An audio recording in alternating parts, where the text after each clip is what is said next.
واجعل لي لسان صدق في الآخرين، واجعلني من ورثة جنة النعيم،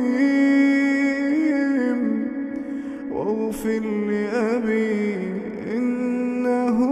كان من الضالين،